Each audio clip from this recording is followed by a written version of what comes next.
Welcome back to another video. It's been 4 months and we're just busy. That's the only excuse we have.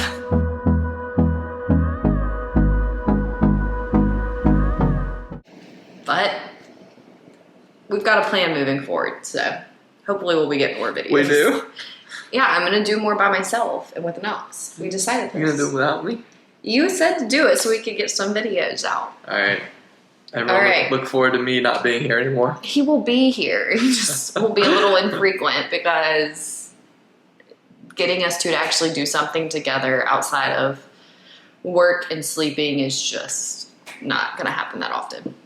Yep, we'll sleep together. We raised a kid together. Alright, so here are... Wait, you gotta see what this video is even about. I am. We're gonna talk about the top 10 toddler tips we have for Disney World. We went in April. 3 months ago. April.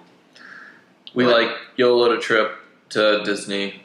We planned it 2 weeks in advance. No, we booked it like 4 2 weeks in months advance. in advance. 2 months? Okay. Yeah, because we booked it in February. We did still short notice. Yeah, it was very short notice. So one of our tips, we'll just go ahead and dive in based off that. Food reservations. I don't know how things are with the way COVID is right now because things are more opened up in Disney compared to when we went, but we couldn't really sit at a lot of the big touristy sit-down restaurants because you do need to book your food reservations months in advance if you're wanting to do one of those big ticket restaurants like the Dinosaur, Beauty and the Beast, Cinderella's Castle. And especially like the Star Wars restaurants. Oh my gosh, yeah. I think those were like 6 months in advance. But we didn't know because we booked ours so last minute. But when you do your food while you're there, even if it is last minute, you're going to wake up in the morning and choose where you want to eat that day based off what park you're in. It'll show you the available quick eat restaurants. You'll make a reservation, which we typically did around 11:30 because by the time they actually got us our food and got us checked in, it was 12, so it was perfect time to eat. So wake up at 7 a.m. when the app opens up for the day and book where you want to eat. And then other than that, the snack carts are open. Tip number 2, ride share.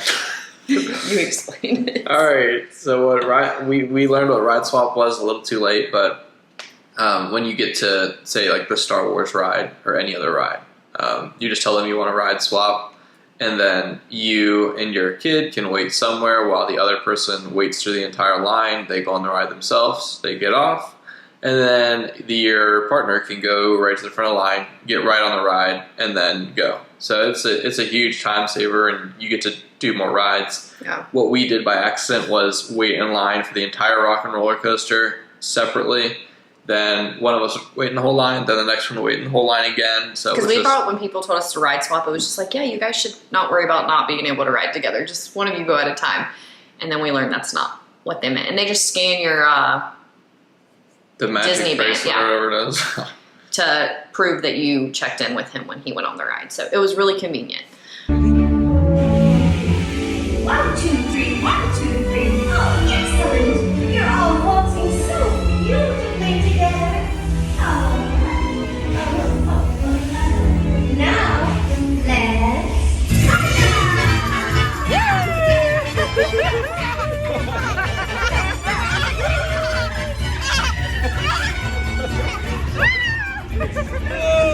Next tip is, and this is not, I don't want it to sound negative, but set low expectations. The lower expectations you set, the better the trip will go. So if you go into it saying, wow, like I really hope my kid's gonna ride every ride, he's not gonna get scared, he's not gonna get tired, he's gonna love the lines. The lines are only gonna be 20 minutes long. Like having all these expectations of how the trip will go will probably set you up for disappointment.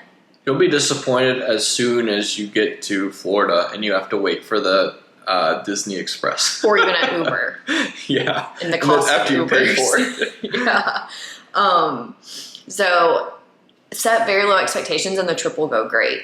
Someone gave us that tip and we just took their advice and I think we had the best time. We didn't even really follow, we are big schedule people and we didn't even have Knox on like his nap time, bedtime routine. And he had the best time ever. He actually slept in his stroller for 3 hours one day, which will take us to our next tip. Bring a stroller if you can. A lot of airports don't check it with your baggage. check it at the gate, so that way you can use the stroller for the getting the kid around the airport and also just holding all your bags while they're running around getting energy out. And then you have your stroller in Disney, and the stroller parking at the rides is so convenient and easy, and they have people watching over it. So I never felt like our stuff was unsafe or anyone ever even touched it. It was always like everything was how we left it. If your stroller is generic, put like a bandana or something on it. Yeah. Ours just because is pretty different. But there are so many strollers at Disney. So yeah, having an identifying item really helps. Getting like a stroller hook to hang all your bags on that you get. Did you? The stroller fan. I heard this tip somewhere. Someone said they'd put like a shirt, like a toddler shirt on their stroller. It looked like the baby had like taken a dump. Oh, our dump doctor on it. told us that. He's like, put a poopy diaper or shirt or like pants hanging from it. People will be like, that's definitely not our stroller and we don't want to touch it. But doesn't seem necessary. But maybe that fine. was like back in the day the thing to do before all these like gadgets came out. But you can rent strollers at Disney, but they will not recline, enabling your toddler to be able to take a nap. But strollers are kind of a pain in the ass. So if you do want to rent one, that's fine. Your kid just might not sleep. And bring a stroller fan. And we brought a travel sound machine into the park one day, and he didn't even need it because all just the white noise from the park. He stayed asleep. So.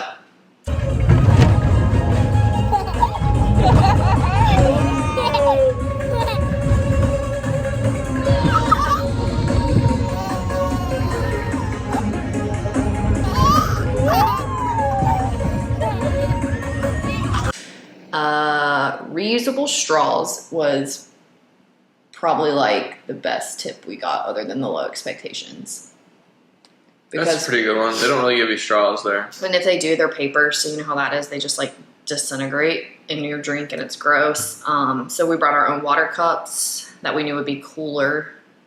So we could just dump our drinks into that instead of worrying about them melting, and straws. And that helped a lot. So I feel like these all kind of piggyback off each other. Mm-hmm. And then to go with the reusable straws is lots of snacks. So I went the day before we went to the airport, I went and bought so many snacks and just loaded one of our carry-ons up like with tons of snacks. And we were even able to take those into the park, especially because we had a child with us, so they didn't care. And that just kept him entertained during the bus rides, the park lines, on the airplane. Save you some money too. Yeah, it does save money. The snacks and stuff, anything at Disney is like 4 times more than you pay for at home. So bring whatever you don't want to pay for. I've seen TikToks of families bringing like sandwiches and tortillas and like all kinds of stuff. They really don't care about the food part. But if you budget for it, go for it. The food there, the Woody's Toy Box is our favorite restaurant. The drinks there are really good. It was really fast and convenient and clean. I mentioned bringing a travel fan, but I forgot to mention the sound machine and your kids' own like crib or bed sheet, depending on what they're going to be sleeping in, along with a little blanket. Like, we stayed at a value resort, so it was just like a really old pack and play, and I was so thankful we brought him a crib sheet because that was just a plastic old pack and play. So it was able to make it a little homier for him. So make sure you just pack a couple bedding items to help them out, and then the blanket you can put over a stroller to make it a little darker if they want to take a nap during the day at the park. Yep. And then the next one is just to bring water shoes and a poncho. And something we did not do. A stroller poncho would be good too. So the stroller poncho keeps the stroller from getting wet. And then water shoes when it rains. What's up, bud? He's not gonna be happy. Huh? We'll be there in a minute. Yeah, we didn't bring water shoes. We brought these like cheap Amazon ponchos, which had good reviews, but they were pretty horrible for how heavy it was raining. So we would have liked like the really thick, heavy duty ones. And then we saw these families that were genius that had water shoes so they could hide their other shoes from the rain, and we just had to walk around with wet shoes the rest of the day and get blisters when it stopped raining. They say it either rain. I think it rains in Florida for like 10 minutes or it rains all day, and we had it rain for like 6 hours. So. And hey, low expectations. We made the most of it and had a lot of fun still. Like, we got knocked wet, we got wet, we just kept going about our day. It was great. Next, for the airplane, if you do fly, or I guess it could be great for a long car ride too. Buy like new little toys or books, like nothing expensive, like mini Play-Dohs or those little surprise balls at Walmart, the dollar store, Target for like $4 or $5 with like little tiny toys they can open to keep them entertained. And then I bought Knox one new book, which he loved. He didn't even look at his iPad the whole time we were there. He did not care. He just wanted the little toys in the book. So that was a great way to really keep him entertained on the plane. And then last but not least, I think before you book the trip, it's really important to decide like what's most important for you and what you want to spend the most time on and money on for the trip. So like for us being our first time and Knox being young and not knowing what to expect, we only went for 3 days. So we didn't really care that much about our hotel because we knew that we were just going to be in parks all day long. So we chose a value resort,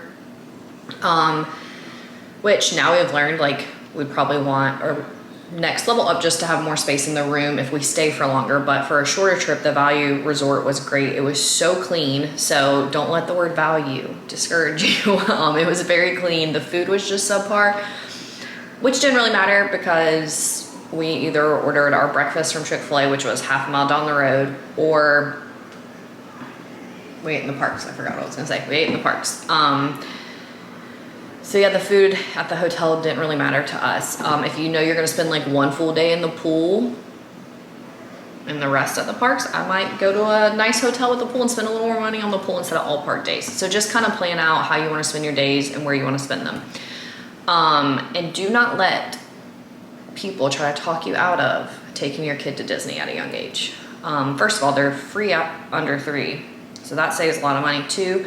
Seeing the like pure innocent joy through the lens of a kid makes the whole trip worth it, because even though they might not really remember it, we will, and we'll remember just how happy he was. Like they don't doubt what's real and what's not at that age. So it was just a really cool experience to witness Disney through him, and we thought we would never be a Disney family, but Yeah. I can see us going very frequently now because of how much fun it was with him. You were never a Disney person. I didn't really like Disney much before this trip, but I can appreciate how clean it is there. I like that kind of stuff, and The customer service is everyone's great there. Yeah, phenomenal. and yeah, they really have a good experience there. And if people tell you don't go to Disney, that place is stupid, it's like Too much money. Your kid's too no, young. He'll it's never actually- remember it. From someone that didn't really care for it much before that, it was really fun. It was. It was the best family trip that I think we could imagine having, and I'm glad we did it. We actually chose Disney over an anniversary trip, and we haven't taken one of those in many years. So, and we still think it was the best decision. So, those are our tips for going to Disney with a toddler. We hope that they're helpful. And if you have any unique tips you want to share with us or other families, put them in the comments below. And we look forward to sharing more of our life with you in the upcoming videos. Yeah, if you made it this far, we appreciate you, and have a good day. Peace out. Like it, subscribe. Do people still say peace out? Probably not. It's like I thought you were street smart. 2015. All right, see you in the next one.